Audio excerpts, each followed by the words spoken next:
Conceptos importantes. Dimensiones del feto a término. Diámetros anteposteriores. Hay el suboccipito bregmático, el submento bregmático, el occipito frontal y el occipito mentoniano. A ver, veamos. El suboccipito bregmático. Ahorita vamos a ver con un gráfico. Punto inferior del occipucio al centro frontal de la fontanela mayor. El segmento bregmático es el extremo del mentón, o sea, del mentón fetal, al centro de la fontanela mayor. La verdad, estos 4 diámetros son ya cuestiones teóricas, no tienen mucha implicancia, mucha relevancia actualmente en la parte obstétrica. En cambio, los diámetros transversales es importante. Sobre todo, ¿cuál es el más importante de estos dos? El DBP, el BIF parietal. Esta es la distancia máxima de las eminencias parietales. Vamos a ver.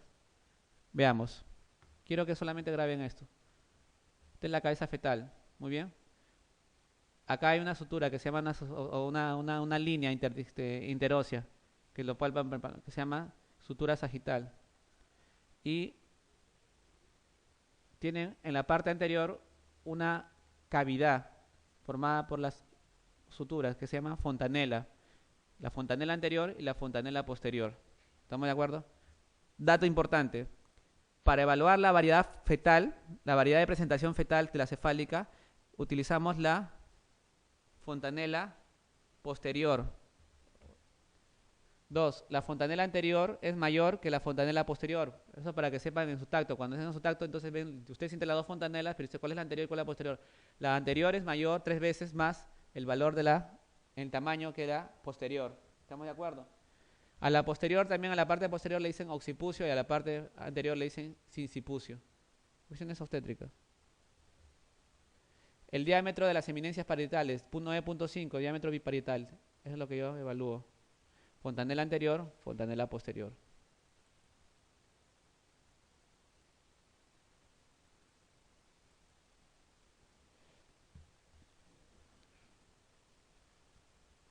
La presentación cefálica tiene varias variedades. Una presentación que es vértice, una que se llama bregma, una de frente y una de cara. La mayor, la más frecuente es la de vértice, 96%.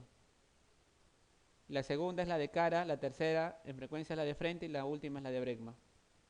Veamos. Vértice. Acá lo que va a mostrar al momento del tacto vaginal es la parte posterior de la cabeza. Esto es lo que van a palpar ustedes. En cambio, en la de cara va a haber en la de frente, perdón, va a haber una extensión de la cabeza y lo que ustedes van a palpar acá es ¿cuál? La nariz. Y en la de cara es una extensión máxima de la cabeza fetal y lo que van a palpar es el mentón. ¿Entiendes? El mentón van a palpar en la de... Y en la bregma es una posición neutra. Esta bregma puede migrar a vértice o se puede ir a frente o a cara. ¿Me dejo entender? Es variable. En la de vértices hay más bien una flexión máxima de la cabeza hacia el tórax fetal. ¿Estamos de acuerdo? Y lo que van a palpar ustedes es la parte posterior de la cabeza. En el bregma es una posición neutral. En la de frente hay una extensión, pero en la de cara la extensión ya es máxima. ¿Entiendes? Acá la extensión les permite palpar la nariz fetal. ¿Estamos de acuerdo? ¿Qué lo sienten? Bueno, mejor. En la de cara van a palpar el mentón fetal. Clarito es.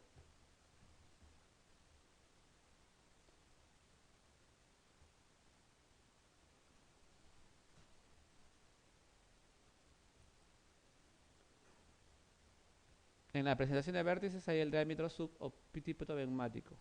Flexión máxima. En la de bregma lo que se va a mostrar es el diámetro, eso apunten, eso sí, lo que sí, agrego. En la de vértices lo que se va a mostrar es el diámetro suboccipito bregmático.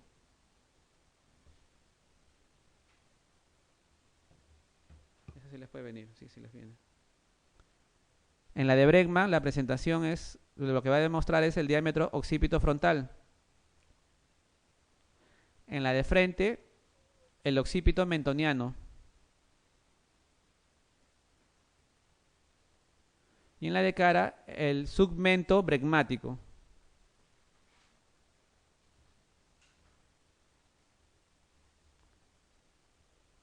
es una variedad de presentación pelviana, nalgas puras, o sea, donde tú palpas solamente las nalgas fetales. Nalgas completa donde palpas las nalgas y parte del pie fetal. ¿Estamos de acuerdo? Hay la transversa. Tú vas a sentir la mano del feto al momento de hacer tu tacto vaginal. Muy bien. Y acá les voy a dar un dato que sí les puede venir en el examen. De hecho, que les va a venir. ¿La presentación de cara puede dar parto vaginal, sí o no?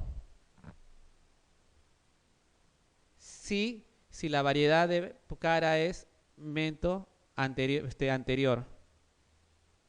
Mento anterior. O sea, el mentón está hacia el mentón fetal está hacia el hueso púbico. ¿Estamos de acuerdo? Pero si el mentón está hacia el hueso sacro, o sea, mento posterior, bajo ningún punto, cesárea. ¿Estamos de acuerdo? Sí les pueden preguntar. La presentación de cara puede dar parto vaginal siempre y cuando el mentón esté hacia la parte anterior.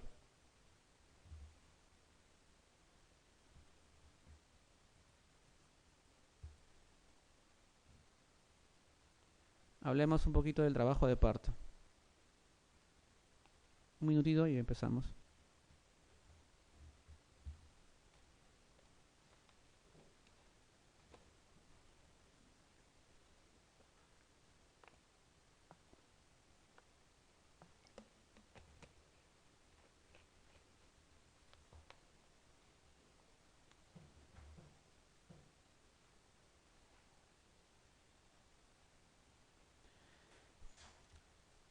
Si ustedes se preguntaran o revisaran qué produce el trabajo de parto, la respuesta es desconocida. Hay factores que están implicados en el trabajo de parto, pero la causa primordial que desencadena todo eso no se sabe. No se sabe en qué momento se puede decir ya arrancó el trabajo de parto. Son convenciones, ¿no? Entonces, hay factores de tipo ovulares. Cuando me refiero a ovulares me refiero a las membranas amnióticas. ¿Estamos de acuerdo? Hay factores de tipo cervical. Hay factores de tipo miometrial y hay factores maternos. Pero vamos a mencionarlos uno por uno. Dentro de los factores ovulares tenemos el aumento de la presión interamniótica, no es determinante. El aumento de receptores de oxitocinas en el acno decidua. Hay aumento de prostaglandinas. Hay disminución del inhibidor endógeno de síntesis de prostaglandina en el líquido amniótico y aumento del ácido araquidónico en orina fetal. Solamente para que lo tengan en cuenta. A nivel de cervicales dice que en el momento del trabajo de parto, al inicio hay aumento de la colagenasas, hay aumento de colágeno, hay aumento del dermatán sulfato y el condritis sulfato, de los aminoglucásidos, hay aumento del ácido hialurónico y aumento de agua, que le produce una mayor flexibilidad, distensibilidad y blandura y fragilidad.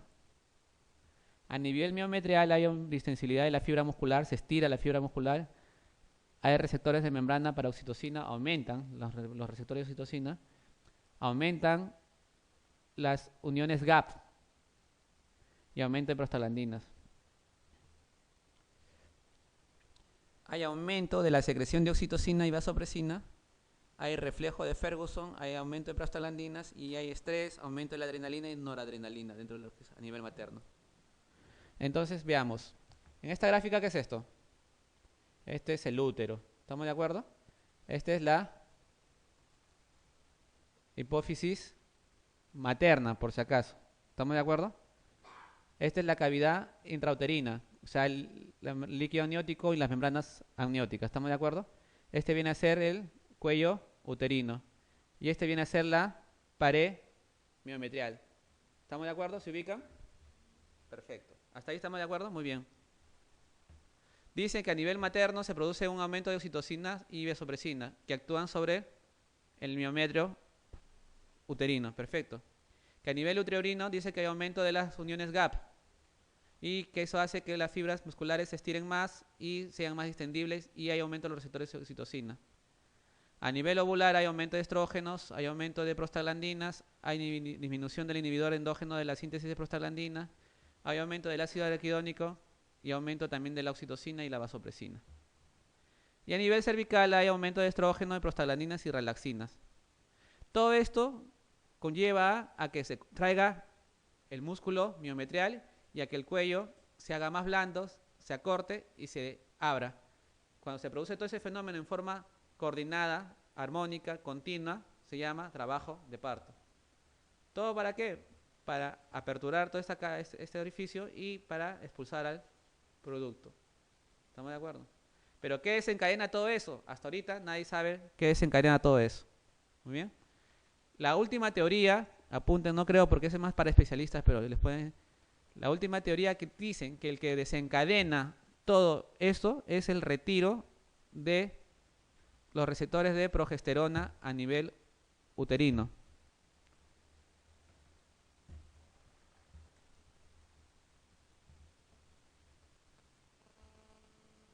No digo que disminuyen los niveles de progesterona, en ningún momento he dicho eso, que los receptores de progesterona a nivel uterino van desapareciendo. Entonces, como no hay receptor de progesterona, el útero pierde esa actividad de la progesterona y por lo tanto ya empieza a desencadenarse el parto. Eso es lo último.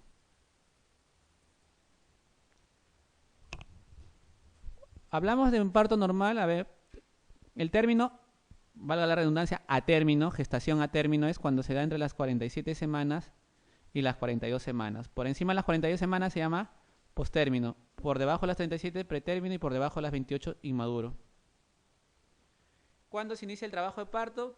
Cuando hay contracciones uterinas rítmicas, intensas y dolorosas y hay modificaciones en el cuello uterino. El momento preciso nadie lo sabe. Porque cuando ya te viene la paciente, ya te viene con contracciones ya de mayor intensidad y todo lo demás, ¿no? El periodo de parto tiene 3 periodos. Un periodo que se llama primer periodo, que incluye lo que es el periodo de dilatación, que tiene 2 fases, fase latente, fase activa. Acuérdense eso. Un segundo periodo o expulsivo y un tercer periodo que es el alumbramiento. El primer periodo desde cuando el cuello está cerrado hasta llegar a dilatación 10, ¿sí o no? El periodo de dilatación. Ahora, fase latente es de 0 a 4 y fase activa por encima de 4 hasta 10. ¿Estamos de acuerdo? Cuando ya llega a dilatación 10, hasta que se produce la salida del feto, se llama expulsivo. Y cuando se produce la salida del feto hasta la salida de la placenta, se llama alumbramiento o tercer periodo. ¿Estamos de acuerdo? Perfecto. Importante, características de la contracción uterina. Entonces, evaluemos tiempo, línea del tiempo y línea de la presión, los milímetros de mercurio a nivel intrauterino. ¿Estamos de acuerdo? Perfecto. Muy bien. Entonces, hay un estado de semicontracción permanente del útero. ¿Cómo se llama eso? Tono uterino. ¿Estamos de acuerdo? El tono uterino. El tono uterino más o menos es entre 8 a 10 milímetros de mercurio. ¿Estamos de acuerdo? De ahí, a medida que aumenta la presión de los milímetros de mercurio, va aumentando la contracción. Entonces, aumenta a 20, pero la paciente en 20 no lo siente, ¿no? Y encima, aparte de que no lo siente, no es útil 20 porque con 20 no mueve nada del intraútero. ¿Estamos de acuerdo? Llega a 30, ya la paciente empieza a percibir el dolor. ¿Estamos de acuerdo? Y el contenido uterino empieza a moverse, ¿no? Y llega a un estado máximo de contracción, que es el acme, que más o menos es en la etapa de la dilatación 50 milímetros de mercurio, aproximadamente, ¿no? Y de ahí viene la estabilización y viene el descenso y la regulación y vuelve a vuelta al tono. ¿Estamos de acuerdo? Esa es una contracción uterina. ¿Ya? Cuando es en tono basal, el útero es blando a la presentación. Cuando está en 20, 30, algo duro, depresible. En 40, 50, recontra duro, ya sientes la dureza. Y por encima de 50, ya es un útero leñoso ya, como tabla. Tono basal, como le dije, entre 8 a 12 milímetros de mercurio. Intensidad en el trabajo de parto, 30, 40, 50 en trabajo de parto, en dilatación. En expulsivo sí, hasta 70 puede llegar. Cuando aumenta la intensidad, se llama hipersistolia, cuando aumenta la intensidad. En cambio, cuando aumenta la frecuencia, se llama taquisistolia. Me estaba olvidando. ¿Cuánto es la frecuencia normal de un trabajo de parto en dilatación? 3 contracciones en 10 minutos aproximadamente. ¿Estamos de acuerdo? ¿Estamos de acuerdo? Perfecto. Entonces, si aumenta la frecuencia, se llama taquisistolia. Y si aumenta la intensidad, o sea, por encima de estos valores, hipersistolia. La actividad uterina se mide en valores de unidades de Montevideo. Esa es la unidad. Y está por la fórmula intensidad por frecuencia. Yo les pregunto, miren, una pregunta puntual. Si yo tengo una paciente que está haciendo contracciones uterinas cada 2.5 minutos, ¿estamos de acuerdo? Haciendo contracciones cada 2.5 minutos. Y tiene 50 milímetros de mercurio, ¿cuántas unidades de Montevideo sería su actividad uterina? Esa es pregunta de examen, así les puede venir. Entonces la intensidad ya lo tengo, es 50. ¿Estamos de acuerdo? Lo que yo tengo que saber es la frecuencia. Pero la frecuencia, ya le he dicho, se mide el número de contracciones en 10 minutos. Si está haciendo cada 2.5 minutos, en 10 minutos, ¿cuántas contracciones te hace? 4. Entonces sería 4 por 50. Sería 200 unidades Montevideo. ¿Estamos de acuerdo? Si yo le digo, una paciente que está haciendo 40 milímetros de mercurio cada 2 minutos, ¿cómo sería la intensidad? La actividad uterina. 40 por 5, porque cada 2 minutos, 40 por 5, 200 unidades Montevideo. ¿Les quedó claro? Perfecto. La onda contráctil normal empieza en el fondo, se va intensificando en el fondo y de la parte superior hacia la parte inferior. Acuérdense de eso, ¿no? Y eso es lo normal, la onda contráctil normal. Viene de lo más superior del útero, o sea, en el fondo uterino, y va disminuyendo.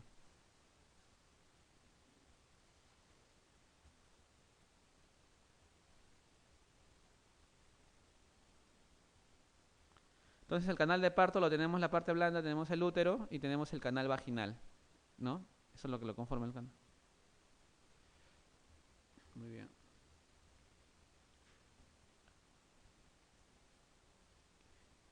¿Qué les dije yo? Que cuando se produce la contracción, ¿qué se va a producir? En anterior, cuando hablamos. Se va a colapsar los vasos sanguíneos, ¿no? Y va a disminuir el flujo placentario. Entonces, hay un espacio entre la placenta y el útero que se llama espacio intervelloso. Acuérdense de eso, grábenlo, el espacio intervelloso. El espacio intervelloso viene a ser como el tanque de oxígeno mientras se produce la contracción, lo que se llama la reserva de oxígeno placentaria. ¿Estamos de acuerdo? Muy bien. Si tiene un adecuado espacio intervelloso, no va a haber problemas. El problema es cuando se produce ya ese espacio intervelloso no es el correcto. Muy bien.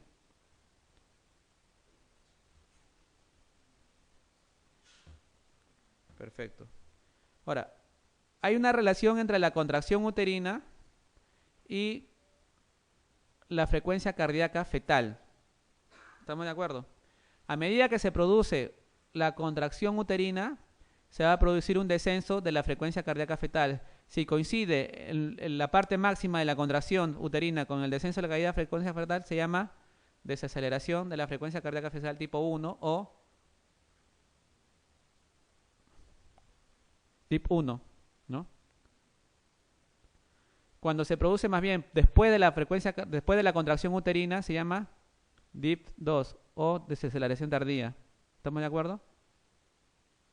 A eso se llama también desaceleraciones tempranas. Esta no es patológica. Esta puede ser por la misma compresión de la cabeza fetal. Si le preguntan al DIP 1 por qué se puede producir, por la compresión de la cabeza en el canal de parto. ¿Entiende? Perfecto. En cambio, esta sí puede ser patológica, porque puede decir que la reserva placentaria ya esté comprometida. ¿Estamos de acuerdo? Perfecto.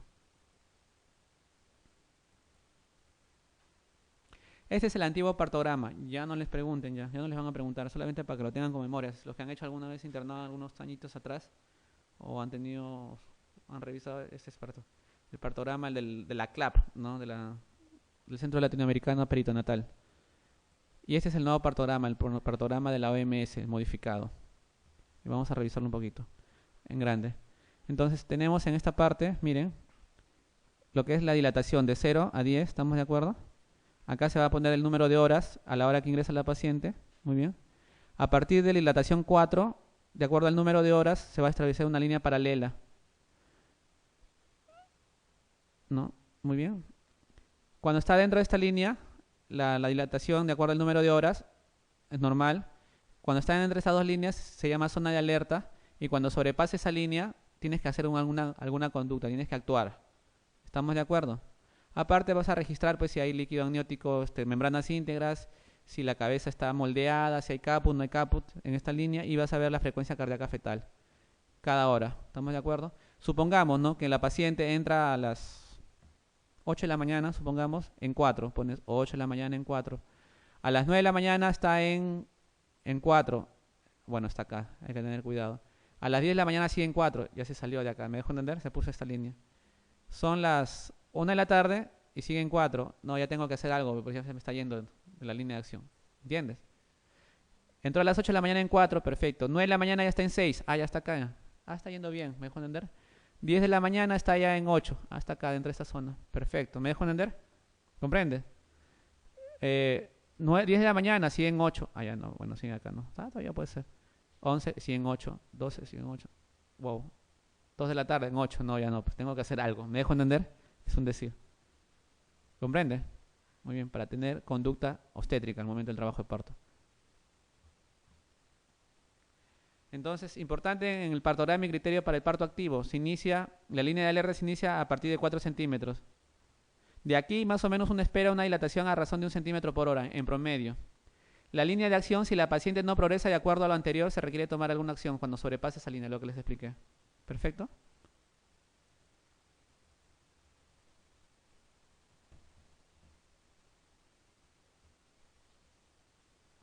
Partograma del MOS, más o menos cuando se ha manejado el partograma adecuadamente, se ha disminuido la tasa de cesáreas por trabajo de parto disfuncional en forma innecesaria. ¿Estamos de acuerdo? Y se ha logrado trabajo de partos con menor morbilidad y por lo tanto menos sepsis postparto. ¿Estamos de acuerdo?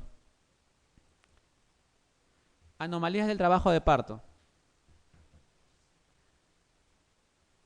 La fase latente, como le dije, que es de 0 a 4 y va a variar si es nulípara o es multípara. Si es nulípara, hasta 20 horas se puede esperar una fase latente, ¿estamos de acuerdo? Por encima de 20 horas ya se llama fase latente prolongada. ¿Conforme? En una multípara, por encima de 14 horas, se llama fase latente prolongada. La velocidad de dilatación, o sea, fase activa en el trabajo de parto, en la etapa activa, o sea, por encima de 4 centímetros. En una nulípara uno espera que dilate más o menos a raíz de 1.2 centímetros por hora. En una multípara es mucho más rápido, 1.5 centímetros por hora. ¿Estamos de acuerdo? Esa es la velocidad de dilatación. Detención secundaria de la dilatación. Cese la dilatación durante 2 horas o más, ya sea nulípara o multípara. ¿Estamos de acuerdo? Por ejemplo, 8 de la mañana 5. 10 de la mañana siguen 5. Ah, van pasado 2 horas, siguen 5. Ya podemos hablar de dilatación estacionaria. Pero hago hincapié que para hablar de dilatación estacionaria tiene que la paciente estar con dinámica uterina adecuada. ¿A qué me refiero? 3 contracciones en 10, intensidad pues 40, 50 milímetros de mercurio. ¿Estamos de acuerdo? Y que la duración de cada contracción sea 30, 40 segundos. ¿Estamos de acuerdo? Por ejemplo, si yo, a las 8 de la mañana está en 5 y a las 10 de la mañana sigue en 5, pero veo pues, que tiene una contracción en 10 minutos, no se pasen, pues no puedo hablar de dilatación estacionaria. Ahí el problema es de dinámica uterina. Tengo que mejorarla y tengo que tomar alguna actitud. ¿Me dejo entender? En cambio, si con buena dinámica uterina, con buena intensidad y con buena duración de las contracciones uterinas han pasado 2 horas y sigue la misma dilatación, ahí sí pienso en dilatación estacionaria. Y tengo que replantear. ¿Por qué esta dilatación estacionaria? El feto es muy grande, la pelvis estrecha. ¿Me dejo entender? No está rotando bien, no está entrando bien al canal de parto. ¿Les queda claro? Detención del descenso o descenso prolongado. En nulípara cuando es menor de 1 centímetro por hora. Por ejemplo, a las 8 estaba en menos 3. ¿Estamos de acuerdo? A las 9 estaba en menos 2. Está yendo bien. A las 10 está en menos 1. Perfecto. Pero, por ejemplo, en la nulípara a las 8 está en menos 3, a las 9 en menos 3, a las 10 en menos 3. No avanza, no avanza. No. Algo pasa. ¿Estamos de acuerdo? En la multípara cuando es menor de 2 centímetros por hora. El descenso. Parto precipitado en la nulípara cuando la dilatación y descenso es mayor de 5 centímetros por hora. O sea, en 1 hora haces tu trabajo de parto completito. Y en una multípara mayor de 10 centímetros por hora. Son las que vinieron a las 8 en 3 y a las 9 ya vienen con su bebito, con la ambulancia. ¿Les ha pasado alguna vez? ¿No? Cuando han hecho su internado, así, doctor, mira, ahorita le he evaluado, está en 5 dilatación. Ah, perfecto, ¿qué hora son 8? ¿Qué es nulípara? Ya, que venga un par de horas. Y a la hora viene la ambulancia de los bomberos con la bebita en la mano y todo. No sé si me dejo entender. ¿Comprendes? Sí, nos ha pasado. A mí me ha pasado. Cuando era R1. La posición durante el trabajo de parto y el parto en realidad es la posición que se acomode más la paciente. No es la posición de litotomía, no es la posición sentada de cuclillas, es la posición que la paciente desea, lo que se llama. Obviamente que la posición de, en cuclillas es la más fisiológica, el parto vertical, está demostrado que es la más fisiológica. Pero te permite libertad de posición y de movimiento durante el trabajo de parto y parto, es lo que uno piensa siempre. Promover cualquier posición no supina, acostada de lado, de cuclillas, de manos, rodillas, semisentada, sentada, como quiera la paciente. Esa de tenerla echada con una vía ya no va, ¿entiendes? Inclusive cuando rompe membranas tú le evalúas a líquido claro, buenos latidos, cabeza encajada abajo, no se te va a prolaxar el cordón así camines, no sé si me dejo entender. En cambio una paciente que rompe membranas, tú ves líquido a líquido claro, pero la presentación está en -4, no, échate porque pues tiene espacio donde prolaxarse el cordón, no sé si me dejo entender. Entonces la posición es la que la paciente se sienta más cómoda. Permitir el uso de la posición erguido-lateral en constante con la posición supínica se asocia con una duración más corta del segundo periodo de la dilatación, un menor número de partos instrumentados, o sea, menor cantidad de forces y sobre todo menor número de episiotomías. Esas son las ventajas del parto vertical en pocas palabras. Ahora, la episiotomía no tiene que ser de rutina, sino tiene que ser restrictiva, o sea, bajo ciertas condiciones, cuando el paciente lo requiera, no por rutina. Si es un feto de 2 kilos 700, la paciente tiene una pelvis, un perineo recontra elástico, ancho, no le vas a hacer un semejante corte pues, a la pobre paciente. Entonces, ¿qué se ha visto? Que cuando hago uso restrictivo de la episiotomía hay morbilidades clínicas, trauma perineal posterior disminuye, necesidad de suturas disminuye, complicación de curación disminuye, trauma perineal anterior disminuye. Entonces, ¿hay una disminución de la incidencia de desgarre de tercer grado? Sí, ¿no? Relativamente a la paciente. Entonces, perdón. O sea, el hacer la episiotomía restrictiva te disminuye eso. Y lo otro es, comparativamente, si yo hago epicio, ¿disminuye la incidencia de desgarros? No, no varía.